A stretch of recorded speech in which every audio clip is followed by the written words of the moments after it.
Olá, sejam bem-vindos ao Cenários. Eu sou a Kerlia Chaves, editora-chefe na Trends, e hoje nós vamos bater um papo sobre ChatGPT e falar um pouco sobre como essa tecnologia tem transformado o mundo.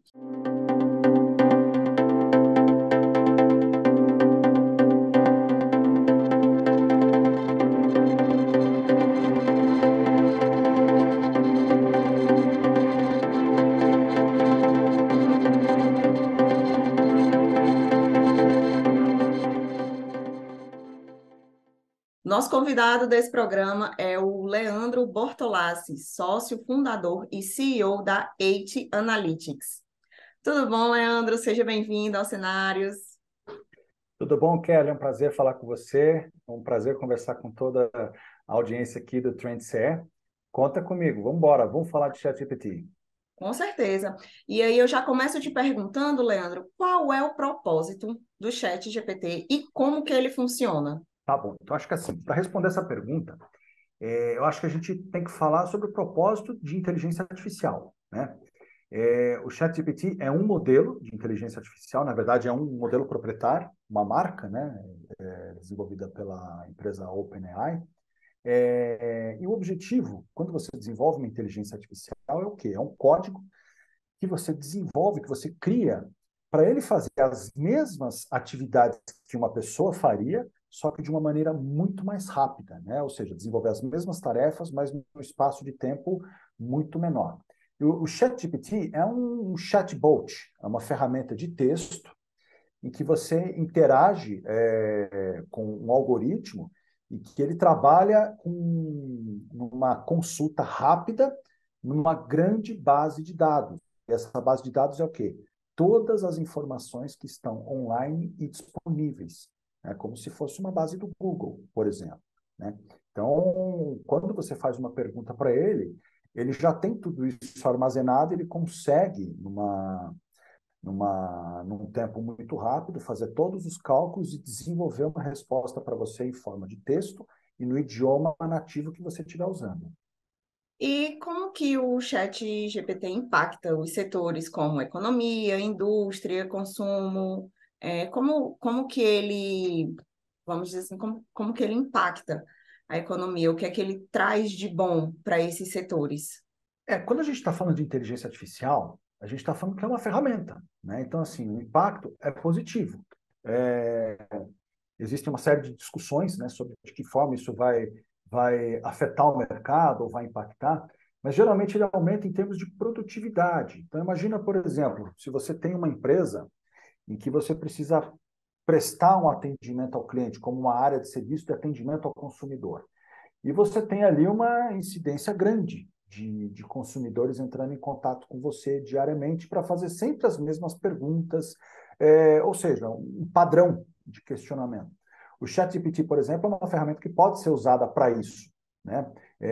Para você induzir esse tipo de interação sem necessariamente ter uma outra pessoa do lado da linha, por exemplo. Ou eu como jornalista, né? Você também como jornalista.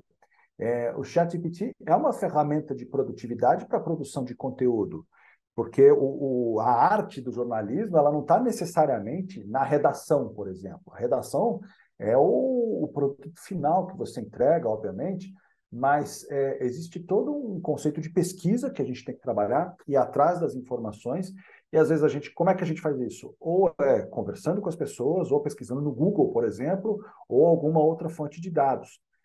Algumas coisas muito boas a gente consegue adiantar esse trabalho com o ChatGPT.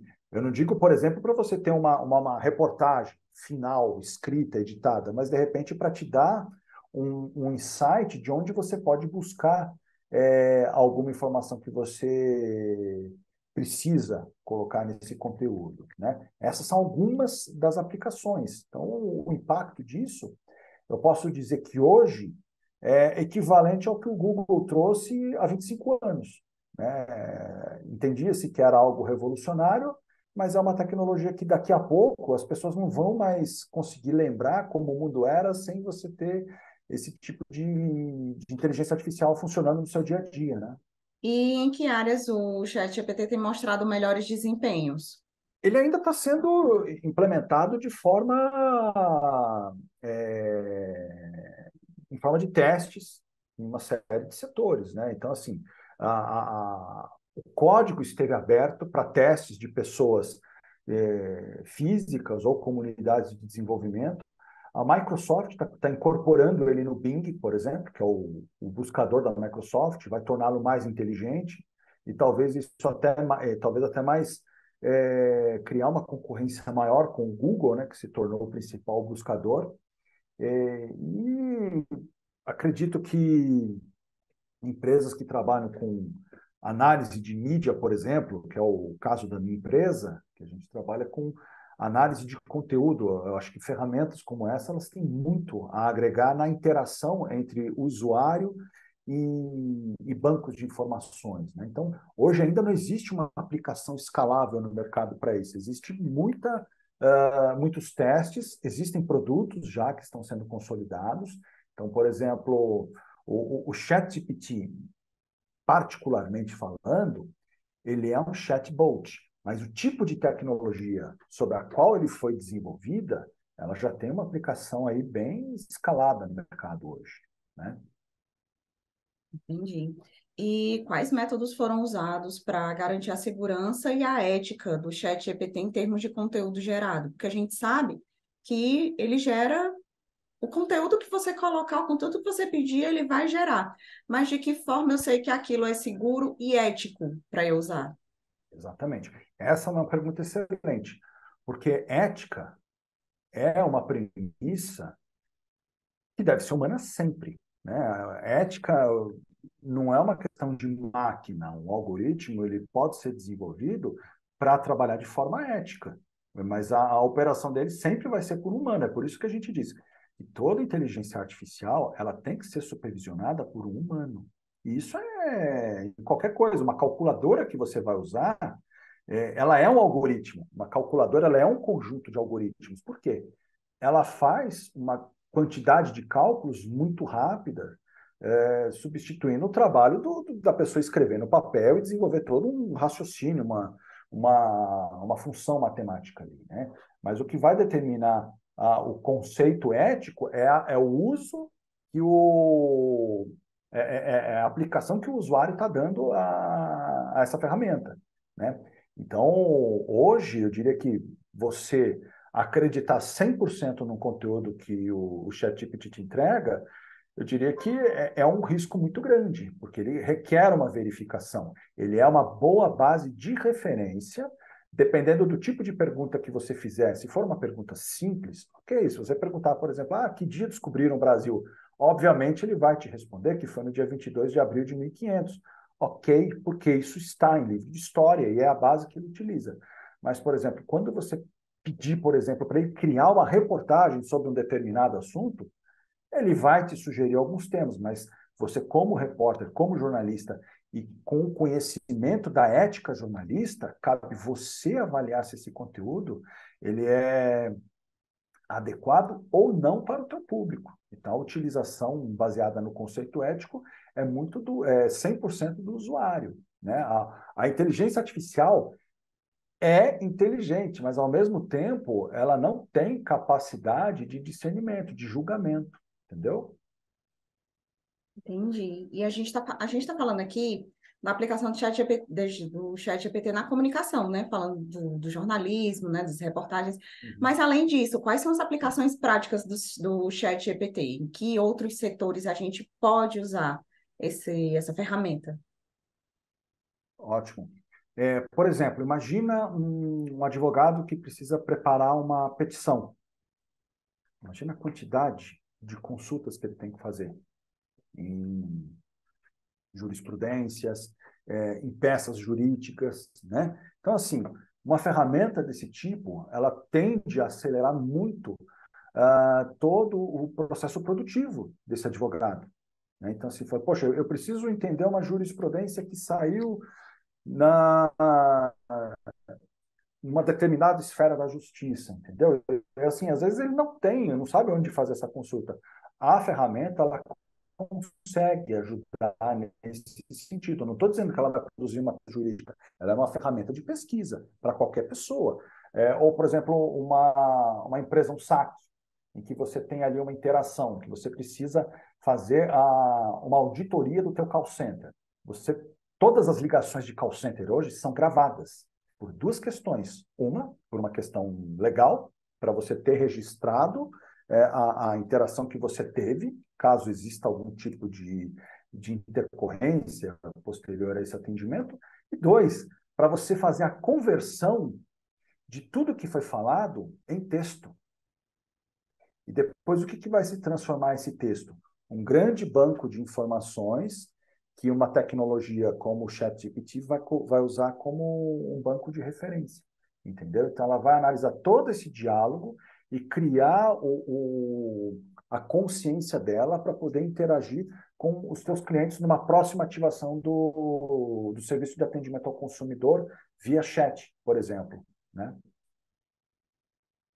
Certo.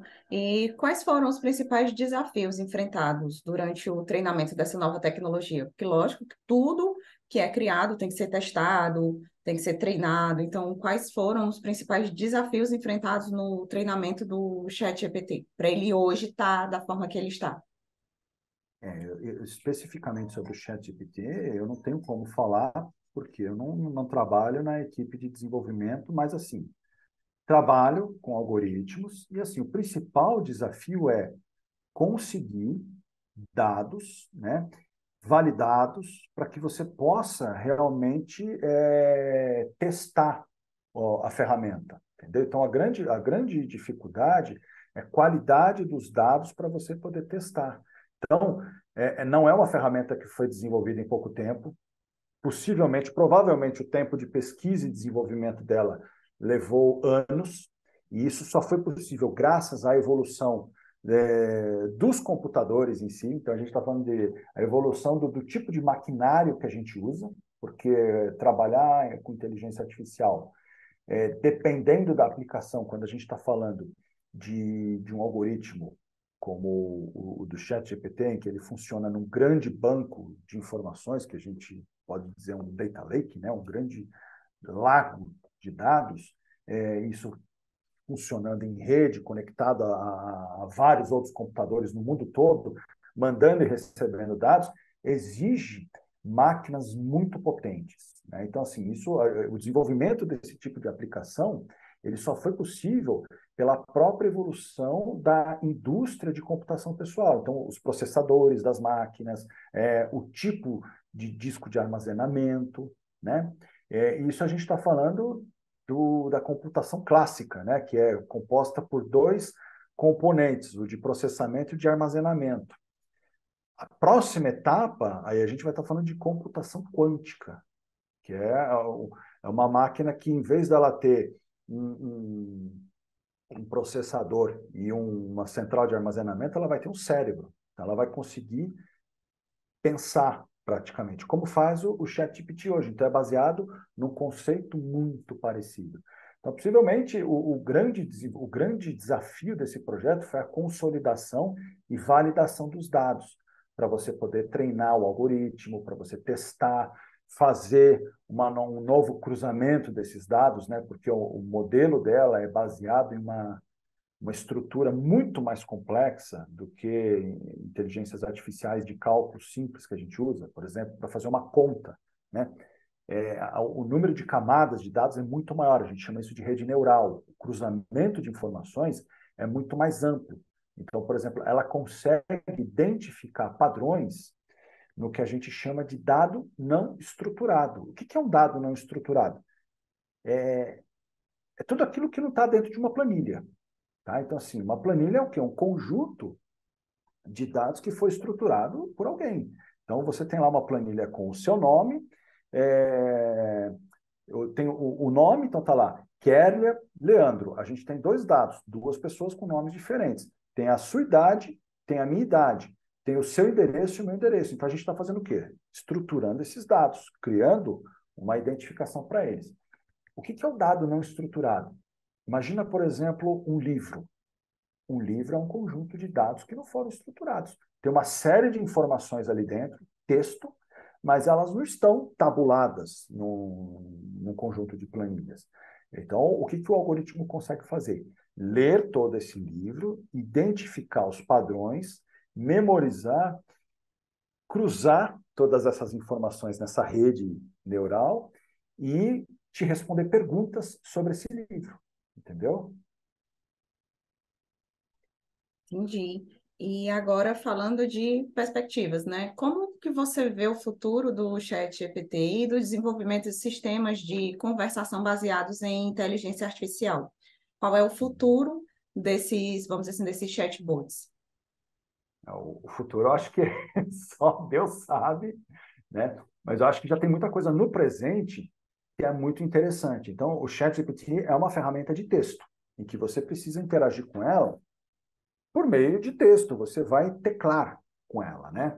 Mas existem outras, por exemplo, que são baseadas no mesmo é, modelo de algoritmo, ou na mesma base tecnológica, em que você interage por meio de voz, por exemplo. Então, assim, tem ferramentas em que você dita e ela já faz a transcrição automaticamente. A gente vê isso, por exemplo, no próprio YouTube, quando ele começa a legendar os vídeos que você está assistindo. O próprio Office da Microsoft tem uma ferramenta chamada Ditar, em que você dita o seu texto e o documento, o Word, ele começa a reproduzir a sua fala, começa a tomar nota do que você está dizendo. E isso é possível exatamente pelo mesmo tipo de algoritmo. Mas tem outras ferramentas que vão mais além. Então, eu, por exemplo, um dia desses, para fazer um teste, eu peguei um vídeo que eu tinha gravado exatamente sobre o uso de inteligência artificial na área de comunicação, que é a área que eu domino mais, e falei, deixa eu testar se existe alguma ferramenta que faça uma dublagem disso. E existe. Falei assim, eu não vou colocar no inglês, porque o inglês é a língua mãe do desenvolvimento. Eu quero ver como ficaria esse vídeo dublado em espanhol. Existem erros? Existem poucos, mas são perfeitamente aceitáveis. E isso rompe, por exemplo, uma barreira de linguagem. Você consegue, por exemplo, dar um curso em português e uma pessoa, por exemplo, na Argentina, assistir o teu curso na linguagem dela. E é muito rápida essa transcrição. Entendeu? Então, por exemplo, eu coloquei o link do meu vídeo, que está no YouTube, no, na barra de navegação dessa ferramenta e deu carregar. Coisa de 10 minutos, o vídeo já estava dublado em espanhol. Então, assim, não é que ele legendou, ele dublou. Além dele identificar o meu texto em português, ele traduziu e gerou uma voz, um voice-over em outro idioma em cima desse conteúdo. Aí, em cima disso, eu fui fazer um outro teste. Falei, então, deixa eu ver como ficaria se eu usasse a minha voz para criar outros tipos de conteúdo. E existe também ferramentas já prontas para isso, em que você grava o seu registro de voz, dando autorização de que essa aplicação ela pode utilizar o seu registro de voz para construir uma, uma nova uma nova plataforma de conteúdo, né? O termo que você faz para isso é um consentimento, e depois que você faz essa gravação, em que ao mesmo tempo você autoriza o software a utilizar a sua voz, ele está registrando todo o seu registro vocal, ele está fazendo a análise de todo o seu registro vocal, o seu tom de voz, os seus graves, os seus agudos, as suas inflexões, possivelmente o seu sotaque, mas isso é em inglês, por enquanto, na versão free. E depois você manda, fala, olha, eu quero que ele diga tal frase. E você reproduz. A frase que você desenvolveu, ela é reproduzida exatamente com a sua voz, num nível muito parecido. Que você fala, poxa, sou eu que estou falando em outro idioma, sou eu que estou falando essa frase que eu nunca disse na minha vida. Então, essas são algumas das aplicações. E até mesmo, por exemplo, aplicações de vídeo, de foto, né? A indústria de cinema já usa há muito tempo, né? O CGI é um exemplo disso. Os modelos que são chamados deepfake, né, que na verdade isso acabou tomando uma conotação negativa, mas surgiu no cinema, que você substitui o rosto de uma pessoa por um outro, entendeu? Então são evoluções em que isso vai ficar cada vez mais comum. Aí entra a questão de ética. É aí que a gente volta para a discussão de ética, de como você utiliza isso. O fato de você ter uma ferramenta que ela te proporciona fazer algumas aplicações, não quer dizer que você tenha o direito de deturpar a utilização essencial dela. Então, por exemplo, é como se fosse uma faca de cozinha. Ela é um utensílio que você vai usar para quê? Para preparar o alimento, descascar algum tipo de alimento. Mas, dependendo do uso que você for fazer, você pode torná-lo uma arma branca, como a gente estava conversando tempos atrás. Ou até mesmo um carro. Se você vai dirigir um carro com o propósito de se locomover, ele é um meio de condução. Mas, se você eventualmente consome uma bebida alcoólica, infringe leis de trânsito, ela pode se tornar uma ferramenta ou uma máquina que pode cometer algum tipo de delito contra outras pessoas, como acidentes ou até mesmo um homicídio doloso, culposo, dependendo da situação em que você se envolver, né? Ou seja, as possibilidades são infinitas, mas tem que existir a responsabilidade. Exatamente. Tá? As discussões, eu acredito, né, pelo menos na minha visão, não são quanto a limitar a inteligência artificial. Quanto mais tecnologia desenvolvida, na minha visão, melhor para o ser humano, porque a gente vai se livrar de tarefas excessivamente operacionais. Agora, a discussão tem que ser quanto à ética na utilização delas, né? Então, por exemplo, se a gente for pensar em uma ferramenta de alta tecnologia, mas que pouca gente associa, uma britadeira. O que é uma britadeira? É um quebrador de pedra. O que a britadeira substitui? Substitui uma talhadeira e uma marreta, que teria que ser aplicada ali centenas, milhares de vezes para poder romper uma pedra, né? Hoje você com uma britadeira, em 15 minutos você faz um buraco na rua, resolve o problema e consegue tampar ele. Se fosse feito à mão isso aí, levaria dias, talvez, para se resolver esse tipo de problema. Até semanas, né? Ou semanas, né? Dependendo do caso. Então, por exemplo, a gente fala muito sobre o uso de inteligência artificial.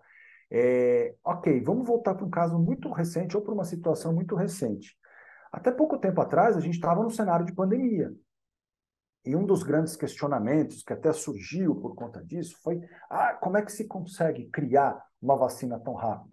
Pô, pesquisa, desenvolvimento, obviamente, que a indústria nunca parou, mas a grande capacidade de você analisar volumes grandes de informação em pouco tempo, de consolidar dados de diversos lugares e criar um padrão de análise em pouco tempo. Então, assim, a gente conseguiu testar a vacina de Covid, por exemplo, as vacinas de Covid, graças a modelos de inteligência artificial desenvolvidos especificamente para isso, em que você conseguiu analisar se determinado porção sanguínea ou tipo de reagentes poderiam dar indício ou não de uma determinada patologia na amostra sanguínea que estava sendo analisada, entendeu? Com certeza. E agora, para a gente encerrar aqui o nosso programa, vamos às considerações finais do nosso convidado, Leandro. Leandro, a palavra é sua. Kelly, eu quero agradecer você pela oportunidade, falar sobre novas tecnologias, falar sobre novas plataformas, o uso, a ética sobre isso é um dos assuntos que eu gosto, não só no meu dia a dia, mas durante os cursos em que eu sempre ministrei, no trato com o público em geral. Quero dizer que é um grande prazer participar dessa conversa com você. Pode ter certeza que acrescentou bastante para mim. E eu espero que acrescente também para a nossa audiência, espero que a gente volte a ter essa interação e que isso gere uma boa repercussão e que as pessoas comecem a pesquisar sobre o quanto isso pode ajudar na produtividade do dia a dia. Não é só uma ferramenta que ela é polêmica, não. Se as pessoas começarem a enxergar isso como ferramenta e não como uma máquina do mal, acho que a gente vai ter muita gente criativa usando isso no dia a dia, tá? Tá ótimo, e com isso a gente encerra aqui o nosso Cenários. Agradecemos aqui a participação do nosso convidado, do Leandro, e também da sua audiência. Se você gostou, curta, compartilhe, deixe o seu comentário e se inscreva no nosso canal para não perder nenhum conteúdo da Trends. E próxima quinta tem mais. Até lá. Tchau, tchau. Fortaleza está trabalhando no plano diretor. Ninguém melhor do que você para decidir junto com a prefeitura o que o seu bairro mais precisa. Com o plano diretor, a gente vai planejar o uso do espaço público de Fortaleza para os próximos anos. Visite a plataforma virtual e faça suas propostas.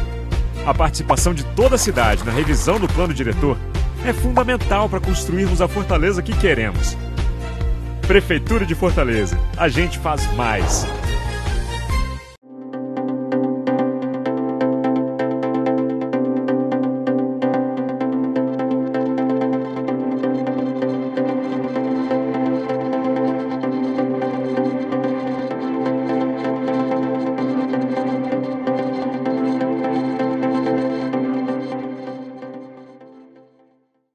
Inscreva-se no nosso canal, ative o sininho e fique por dentro dos melhores conteúdos.